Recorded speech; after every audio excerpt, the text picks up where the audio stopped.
E aí, mais uma análise hoje. Hoje vamos falar sobre MXRF11, que eu confesso, eu tinha um certo preconceito com o fundo. Analisando aqui mais detalhadamente, eu achei que é um fundo até ok. A gente vai conversar sobre isso, vamos dar uma analisadinha como é que tá o fundo. Só um ponto antes de analisar o fundo, que nesses últimos dias, além da captação que o fundo fez, né, da emissão de quase R$ 1 bilhão, a gente já comenta sobre isso, o fundo teve uma quantidade de negociação maior, uma quantidade, um número de negociações, um volume de negociações maior, né, de 22 milhões por dia no último dia aqui, e aí a CVM questionou por que o fundo estava sendo tão negociado, né, porque estava sendo movimentado tanto volume assim, e aí a BTG, que é a administradora, né, o BTG que administra o fundo e a XP que gere, falou que não sabe, simplesmente não tem nenhum motivo em específico pelo qual o fundo está com um volume de negociação muito maior do que o usual. Mas aí, aqui no relatório do mês de setembro do fundo, dá para ver que ele distribui quase 11% ao mês atualmente, e o fundo está com um patrimônio de 4 bilhões, né? Ele fez uma emissão recente aí de um valor singelo, né? De R$ 1 bilhão, então o fundo que conseguiu fazer uma emissão no momento em que está tudo muito barato para comprar, isso é muito positivo, a gente já comenta sobre isso, mas então é um dos maiores fundos da bolsa aí, e o maior em número de cotistas. Aqui ele comenta, né, da estratégia do fundo de investir 80% em CRIs de bons nomes, etc., o que na prática mais ou menos acontece, né? E ter um ganho de capital recorrente, mesma estratégia do XPCI, vou deixar o vídeo aqui no card, no mercado secundário, né? Na venda no mercado secundário, e aí 20% do PL em permutas financeiras, que eu já explico o que é, provavelmente você não sabe, nunca analisou esse fundo, investe porque é barato, porque paga bem, e aí a gente já vai explicar o que é uma permuta financeira, que permite uma boa rentabilidade na ordem de INSC, né? E mais 3%, que é o Índice Nacional de Custo de Construção. Não vem ao caso agora. Mas assim, além disso, ter FIIs que ou para movimentação tática, para venda e compra no mercado secundário, ou também para FIIs, né, ter FIIs que tenham estruturas de CRI dentro deles. A gente tem isso também no vídeo do CVBI, se eu não me engano, vou deixar o vídeo aqui no card também. Aí ele comenta, né, que já alocou quase meio bilhão do valor captado e aí espera alocar todo o restante do recurso aí de R$ 1 bilhão até o final de outubro. E aí, muito interessante, né, o que eu comentei, ele é um fundo que é um dos poucos fundos que tem um caixa, nesse caso, robusto de R$ 1 bilhão, que agora ele já está alocando, para poder comprar ativos no momento mais barato do mercado, né? Então, a gente já vai comentar sobre isso, mas no atual cenário, esse fundo pode ser uma das melhores oportunidades da Bolsa. E aí aqui, só para falar da DRE dele, ele é um dos poucos fundos que abre as despesas, é interessante isso, é um dos poucos fundos de CRI que abre as despesas, ele distribui exatamente o que ele recebe, então o fundo está sem reserva, é 0,01 por cota, nada, né? E aí aqui ele comenta que, interessante, antes disso, aqui dá para ver que a receita do fundo nos últimos 2 meses foi a menor por causa da inflação. Esse fundo é bastante alocado em IPCA, então por conta disso a receita do fundo veio menor nos últimos 2 meses. Isso fez com que o fundo caísse muito, né? Só nesses últimos dias aí caiu quase 7%, tanto é que a CVM mesmo questionou. E esse fundo, no atual cenário, por ter muito investidor, pessoa física, que vende desesperado, compra desesperado, faz tudo desesperado, é um fundo que pode ser uma baita oportunidade, tanto porque se a receita desse fundo sobe com o IPCA nos próximos meses subindo, o que é comum que venha a acontecer, o VP dele também sobe com a queda da Selic, e aí você também tem então, além do aumento de dividendo, que faz com que as pessoas já queiram comprar mais, um aumento de VP, que faz com que as pessoas comprem mais para, né, o fundo voltar ao VP dele. Esse movimento, por si só, gerar também uma vontade, uma pressão compradora, né, uma vontade das pessoas comprarem também, é um fundo que pode subir bastante, porque a receita sobe, o VP sobe, tudo sobe, a cota sobe, e as pessoas querem comprar mais porque está subindo, e pode ser que isso gere um movimento bola de neve para o fundo, que no atual cenário está muito barato, a gente já comentou sobre isso, mas pode ser que seja uma coisa realmente que traga um ótimo retorno, o MXRF nos próximos meses por conta disso. E aqui ele fala sobre, ele especifica um pouco mais sobre as permutas financeiras, que a gente vai comentar, que embora você tenha crise, FIIs que deem uma estabilidade de receita para o fundo, como a gente falou, tem essa variação de IPCA, mas é algo mais estável. Quando a gente está falando dessas permutas financeiras, que são quase 20% aí do portfólio do fundo, elas têm receitas que não são previsíveis. Então pode ser que esteja um momento que você consiga vender mais, tem um momento que você consiga vender menos, e aí ele comenta que tem um fluxo específico, né? A gente já fala sobre esse fluxo específico, mas tem momentos em que a receita é menor e tem momentos que ela tem mais intensidade, que é quando você está próximo e durante o momento de habite, né? A gente já comentou o que é isso. E aí aqui No relatório dá para ver que ele está 70% alocado em IPCA mais 11, que é um absurdo. É um risco bem alto, para ser bem sincero, né? Aqui a gente está falando de um high grade, de um high grade mesmo, né? Então, IPCA mais 11% é um absurdo, é um high grade. E CDI mais 3, que não é do mais absurdo, mas também é mais voltado para o high grade ali. Então, dá para ver que é um fundo um pouco mais arriscado do que o normal, né? Inclusive os próprios CRIs aqui do fundo. E aí a gente tem aqui FII representando 13% e um LTV médio de 52%, que é bem misto aí, né? Tem operação que deve ter um LTV bem baixo, operação que vai ter um LTV menor, um LTV maior no caso. Então é um fundo bem misto aí, que você pensa que vai acontecer uma coisa e acontece outra, né?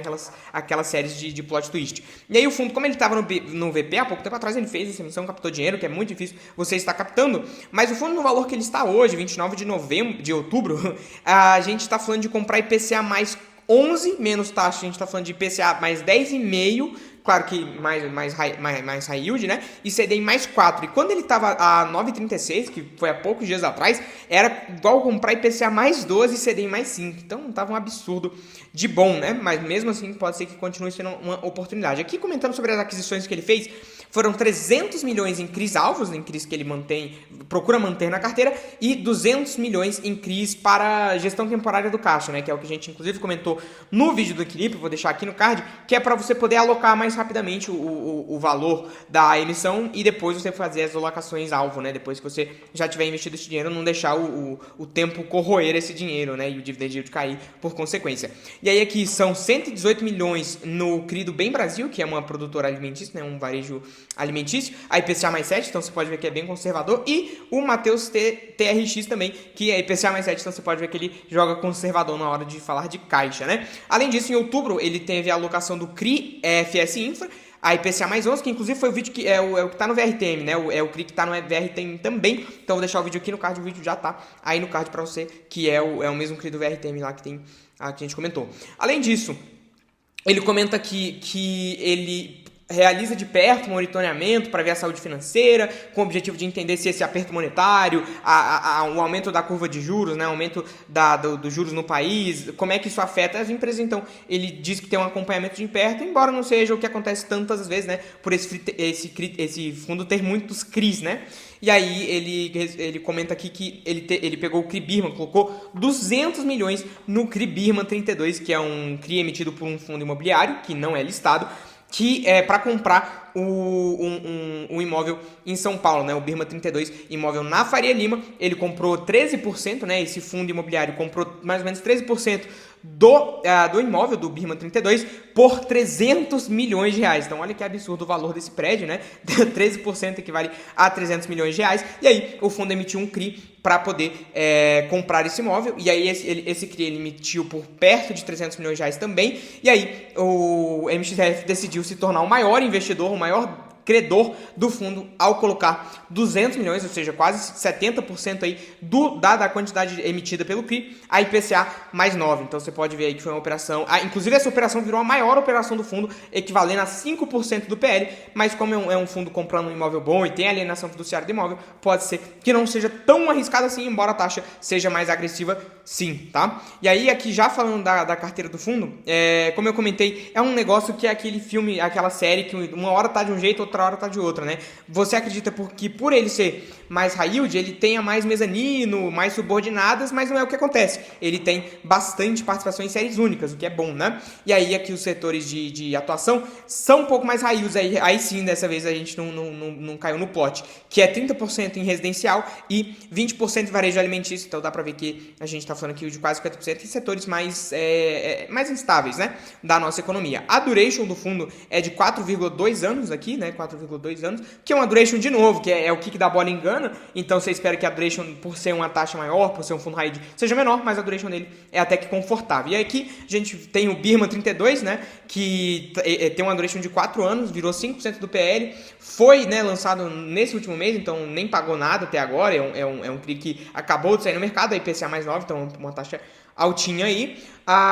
O CRI também do Shopping Itaquera representa 3% e o ArcelorMittal representa 3%. A gente já vai comentar um pouco mais essas operações, mas essas operações aí que tem uma duration até que tranquila, um vencimento mais prolongado, né, e uma taxa mais ou menos, vai estar entre o high yield e o high grade, fica no medium risk ali.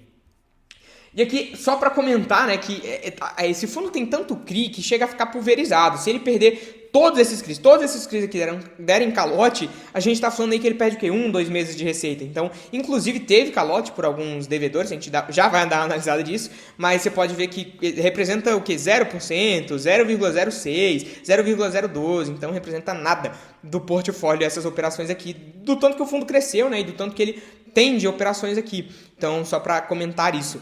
Além disso, aqui ele comenta, né, que os CRIs, esses 4 CRIs aqui, deram calote, né, então estão em fase de vencimento, e aqui ele explica um pouco mais, né, o CRI Heart, por exemplo, que o fundo teve a execução das suas garantias realizada, né, então foi um CRI que deu calote de fato, e aí a gente executa as garantias dele, que no caso é uma participação nesse edifício aqui, que até agora não foi vendido, então você pode ver, a gente já vai comentar sobre isso, que não foi vendido até hoje. Aí depois a gente tem outro CRI mezanino que deu calote e já está há mais de... desde 2018 em recuperação judicial, e até agora nada foi feito, então você pode ver. Por isso que eu bato tanto na tecla das garantias, tá? E também da própria empresa e dos fundos de reserva e esses pontos nos fundos de CRI, e que é um pouco mais difícil analisar. Porque quando você toma um calote, quando a empresa entra em recuperação judicial, você fica aí 2 anos para vender o imóvel, fica aí mais de 6 anos em recuperação judicial. Então, é um negócio que demora muito, né? Esse, por exemplo, aqui também tá 2 anos sem pagar e tá nisso, tá por isso. Até porque isso aqui não representa nada do fundo, né? Então o fundo fica mais confortável em deixar isso acontecer. Mas, de toda forma, se fosse uma posição grande, qual seria a dificuldade que ele teria para realizar essas garantias, já que os outros credores também não realizaram, né? Então só tem esse ponto em análise. E aí, comentando mais a fundo das operações de CRI do fundo, a gente já fala sobre as permutas financeiras, mas a gente tem o devedor, que é o Birma 32, né, é um fundo imobiliário que comprou o Birma 32 por 300 milhões, 13% por 300 milhões, e aí tem a alienação fiduciária do imóvel, então se ele não pagar, você fica com esses 13% do imóvel, que é um imóvel na Faria Lima, bem localizado, de alto prestígio, não sei o que, enfim, é uma babação de ovo aí, mas é um imóvel bom, né, tem uma garantia tranquila aí. E além disso, o Shopping Itaquera, que tem esse aval dos sócios, que não serve para muita coisa, como a gente já comentou, e aí a garantia eu não gostei muito, tá, até por ser uma operação grande, que é 60% da cessão fiduciária, né, se der calote aqui, né, se não conseguir honrar com o pagamento, a gente está falando aí de receber 60% do que o imóvel receberia, só que aí é 60% da cessão fiduciária dos recebíveis da primeira fase do SMI, então aqui já começa a entrar numa lambanceira também que eu não gostei muito, até pela alta exposição do fundo, né, e aí 60% da alienação fiduciária do SMI. E aí aqui a gente tem o ArcelorMittal, que está na indústria de metal, na indústria de aço, e aí aqui sim uma garantia melhor. E outra coisa, ele não abre a LTV, né? Então, assim, por ser um fundo high yield, por ser um fundo com muitas operações, eu acho que seria interessante a gente ver na tabela dele aqui o LTV de cada operação. Ele abre só para algumas, e aí você fica na dúvida qual que realmente é o LTV, né? A garantia, o percentual de garantia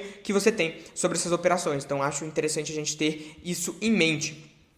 E aí você pode, assim, eu sempre fui um crítico de MXRF, nunca gostei do fundo, tinha um certo preconceito, e aí você pode ter visto na thumb aí, né, o fundo me impressionou. Por que o fundo me impressionou? Porque ele tem as permutas financeiras, que assim como no VRTN, é uma outra estratégia que o fundo utiliza para poder gerar mais retorno, e isso eu acho interessante. E aí, passando aqui, só para comentar dos fundos que ele tem esse LPLP, que inclusive é um dos vendedores, se eu não me engano, é o vendedor, se eu não me engano, do imóvel, é alguma coisa do gênero, é FP, acho que é o vendedor do imóvel lá do Birma 32, e também o SPVJ, que é um fundo aí que vai ser liquidado, alguns imóveis, pro HGRU, inclusive ele comenta em alguns momentos, mas você pode ver que são fundos, né, mais diferentes, que inclusive devem ser por conta dessas estruturações de crise em fundos imobiliários, por algumas características específicas que ele mesmo comenta. E aqui falando das permutas financeiras, né, a gente tem uma instabilidade, né, uma certa instabilidade de receita, não que não seja previsível, eu digo que é instável, né, não é todo mês igual, que é de quando você vai fazer uma obra residencial, na maior parte das vezes, a gente está falando aqui, a gente está falando do lançamento da venda do imóvel, então aqui você começa a vender o imóvel, você cria ali o projeto e você começa a vender, que dura 6 meses e você recebe bem pouco da receita. E aí você tem o período de construção, que dura mais ou menos 3 anos, e aí você vai recebendo um pouco da receita. Até aqui você recebe 20, 30% do valor total de vendas, né, do que você vai ter. E aí quando você entra no momento de habite, que é quando a obra termina e você entrega a chave na mão de quem compra os imóveis, aí a gente está falando de receber 80% do valor geral de vendas. Então você pode ver que durante 3 anos aí você não recebe, 4 anos quase, né, você não recebe muito. E aí quando a gente termina ali o período de construção e começa o habite, a gente está falando que em 6 meses, 1 ano, você recebe 80% do fluxo, né, que é justamente o que ele comenta. E aqui ele comenta também que todos os projetos todas as permutas financeiras são projetos localizados em bons bairros de São Paulo, e aí por que usar a estratégia de permuta financeira? Porque o fundo consegue se beneficiar do alto rendimento do setor, que é um setor que paga muito bem, mitigando o risco desse tipo de projeto de construção civil, de construção residencial, que é o estouro da obra, atraso, embargo, reclamações, e além disso ele contém garantias. Então ele contém a garantia do terreno, contém a alienação fiduciária das SPEs, né, das cotas da SPEs, tem aval da incorporadora, tem aval dos sócios. Então você acaba tendo um bom rendimento, você participa do valor de venda dos imóveis que a incorporadora faz, que a construtora faz, você tem boas garantias e você não arca tanto com os riscos do projeto. E aqui ele comenta que ele já realizou $500 milhão já de investimento nesse tipo de projeto, e aí tem mais 25 milhões projetados para serem investidos, e aí esses 25 milhões aqui rendendo aí um dividendo por cota de aproximadamente 0,23, é bem interessante. E aqui ele comenta das principais operações de permutas financeiras. Você pode ver que é muito pulverizado as permutas financeiras desse fundo, então isso acaba sendo um ponto positivo. Você consegue ter uma receita alta e você consegue ter muitas operações, né? Então isso aqui foi o que me impressionou no fundo, realmente foi o que me conquistou, né? Já comento sobre isso também. Mas aqui a maior operação, que representa quase 2% do PL, é o Brooklyn 2, que até agora não foi construído, né? Era para ter um início de obra lá em agosto e até agora não começou, né? Já tem uns 2 meses aí, um mês e não começou as obras, não mudou nada. E a gente já está falando de um valor geral de vendas esperado de 65 milhões de reais. Então espera-se que no final de tudo, você vendendo todos esses prédios aqui, todas as unidades desse apartamento, a gente está falando de 65 milhões de reais e já foram vendidos 63% desse valor. E o fundo tem participação de 20% do valor geral de vendas. Ou seja, disso aqui já foi vendido 63% e o fundo tem 21% desse valor que foi vendido. Então a gente está falando aí de que provavelmente vai ter um alto rendimento aí nos próximos meses por conta disso aqui. E aí ele investiu 76 milhões para ter um retorno aí de